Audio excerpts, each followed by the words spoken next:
જૂનાગઢ સ્વામિનારાયણ સંપ્રદાયના સમર્થનમાં ગિરનાર મંડળના સાધુ સંતો સ્વામિનારાયણ સંપ્રદાયને બદનામ ન કરવો જોઈએ। સંપ્રદાયમાં કેટલાક લોકો હોઈ શકે છે લાલચુ, તેના કારણે આખા સંપ્રદાયને બદનામ ન કરવું જોઈએ। ગિરનાર મંડળ અધ્યક્ષ ઇન્દ્ર ભારતી બાપુએ સોશિયલ મીડિયામાં વિડીયો કર્યો છે વાયરલ। જગતગુરુ મહેન્દ્રનંદ ગિરી બાપુએ આપ્યું નિવેદન। Story report by Paresh Buddhbhatti. ઓમ નમો નારાયણ, જય ગિરનારી।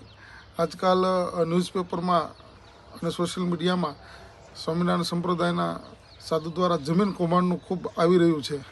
તો એક વ્યક્તિ દ્વારા કરેલી કોઈ ભૂલ કે કોઈ પણ બાબતમાં આખા સંપ્રદાયને બદનામ નહીં કરવો જોઈએ। આજે કોઈ સમાજ હોય, સંસ્થા હોય કે સંપ્રદાય હોય, એમાં ક્યાંક ને ક્યાંક આવું બધું કોઈ ને કોઈ આવા લોકો હોય છે।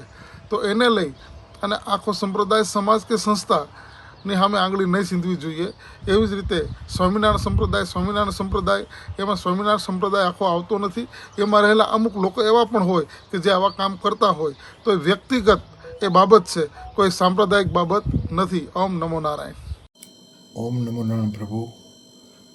આજે ઘણા દિવસથી પેપરોની અંદર એક સ્વામિનારાયણ સંપ્રદાયના સાધુઓનું કંઈક જમીન કૌભાંડ જે છે એ વ્યક્તિગત કોઈ પણ હોઈ શકે, એની અંદર સ્વામિનારાયણ સંપ્રદાયને કોઈ જાતનું કાંઈ લેના દેના છે નહીં। અને આજે સ્વામિનારાયણ સંપ્રદાય એવું ન કરાય। વ્યક્તિગત હોય, સમાજની અંદર હરેક સમાજની અંદર આવી વ્યક્તિઓ કંઈક હોય છે, પણ એનાથી કોઈ સમાજ બદનામ ન કરવું જોઈએ સમાજને કોઈને। ઓમ નમો નારાયણ।